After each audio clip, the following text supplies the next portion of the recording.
पाकिस्तान एक ऐसा देश जिसकी माली हालत इतनी खराब है कि उसका जो फॉरेन रिजर्व है, मतलब जो उसका पैसा विदेशी बैंकों में जमा है जिससे वो आयात कर सकता है, वो मात्र 7 दिन का है। हिंदुस्तान के सामने वो कहीं टिकता नहीं है। बात अगर तुलना की करें तो 10 गुना ज्यादा फॉरेन रिजर्व भारत के पास है। तुलना करें हथियारों की तो 10 गुना ज्यादा हथियार भारत के पास है। तुलना करें अगर कितने दिन युद्ध लड़ सकता है तो फुल फ्लेज अगर वॉर होती है तो 2 दिन पाकिस्तान युद्ध में टिक सकता है, जबकि वहीं ऐसा दावा है कि 40 दिन हिंदुस्तान की जो सेना है वो फुल फ्लेज वॉर में जा सकती है। लेकिन फिर भी पाकिस्तान के जो मंत्री हैं उनके बयानों में कमी नहीं है।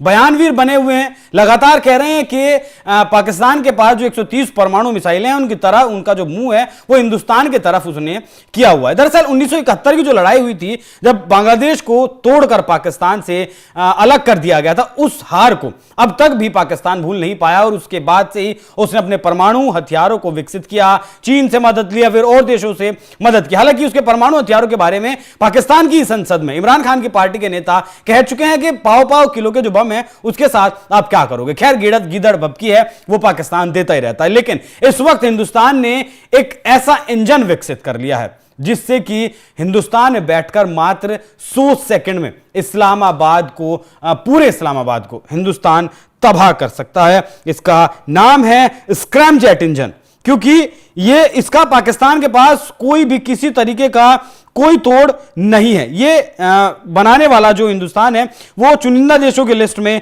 शामिल है और इस इंजन के जरिए वो अपनी मिसाइलों को लॉन्च कर सकता है और सिर्फ 100 सेकंड में इसकी जो वो इस्लामाबाद जैसे शहर को तबाह कर सकता है। ये उन्नत जेट, ये ऐसी तकनीक है जो उन्नत जेट के इंजन में लगाई जाती है। मैक 5 से ज्यादा की स्पीड पर यह काम करता है। इन्हें लॉन्च वाहनों में, किफायती अंतरिक्ष में जो प्रक्षेपण होते हैं उनके लिए इस्तेमाल किया जाता है। ये बहुत जरूरी चीज हो जाती है जिसका फिलहाल भारत के डीआरडीओ ने यह परीक्षण किया है और सफल परीक्षण इसका कर लिया गया। भारत से पहले रूस, अमेरिका, चीन ऐसे देश थे जिनके पास ये स्क्रैमजेट इंजन था, लेकिन अब हिंदुस्तान भी इस लिस्ट में आकर खड़ा हो गया। तो पाकिस्तान भारत के मुकाबले कहीं नहीं टिकता, उसके बावजूद भी वो धमकी वीर बना हुआ है। हालांकि बीच रात में उसके मंत्री उठते हैं और प्रेस कॉन्फ्रेंस करते हैं और कहते हैं कि 24 से 36 घंटे के भीतर हिंदुस्तान हमला कर सकता है। भारत किस तरीके से हमला करेगा, किस तरीके से हमला नहीं करेगा,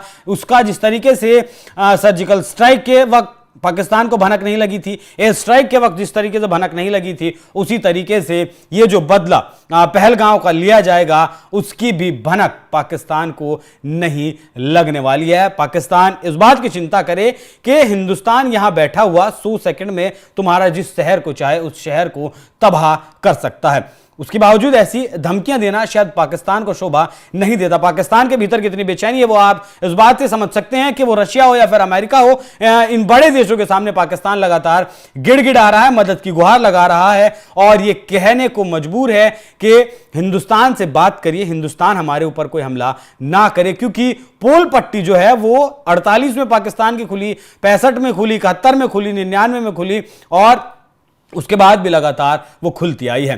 अब भारत ने एक और कीर्तिमान रच दिया है, चौथा देश वो बन गया है अमेरिका, चीन और रशिया के बाद जिसके पास स्क्रैमजेट इंजन है। और भारत के पास, आपको ये भी बता दूं कि 7,500 किलोमीटर की दूरी तक मारक क्षमता वाली मिसाइलें भी मौजूद है। 350 किलोमीटर से लेकर 7,500 किलोमीटर तक की मारक क्षमता के मिसाइल इस वक्त हिंदुस्तान रखता है और पाकिस्तान कहीं भी नहीं टिकता है हिंदुस्तान के आगे। बाकी ज्यादा से ज्यादा सुनिए केंद्रीय गृह मंत्री अमित शाह ने जो कायराना हमला पहलगाम में हुआ उसके जवाब में पाकिस्तान को किस तरीके से चेतावनी दी है। मोदी जी के नेतृत्व में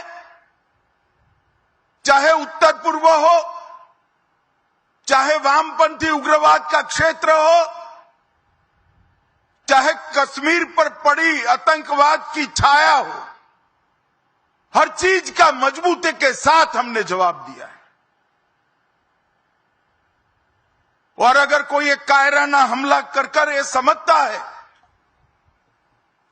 कि हमारी बड़ी जीत है, तो एक बात मन से समझ लीजिए, ये नरेंद्र मोदी सरकार है, किसी को बख्शा नहीं जाएगा, किसी को बख्शा नहीं जाएगा। इस देश की इंच इंच भूमि पर से आतंकवाद को मूल समेत उखाड़ने का हमारा संकल्प है और वो सिद्ध होकर रहेगा। और इस लड़ाई में न केवल 140 करोड़ भारतीय, पूरी दुनिया भारत के साथ खड़ी है। लामबंद होकर सभी दुनिया के देश एकमुश्त होकर आतंकवाद के खिलाफ ये लड़ाई में भारत की जनता के साथ खड़े हैं। और मैं फिर से संकल्प दोहराना चाहता हूं, जब तक आतंकवाद समाप्त नहीं होगा हमारी लड़ाई चालू रहेगी।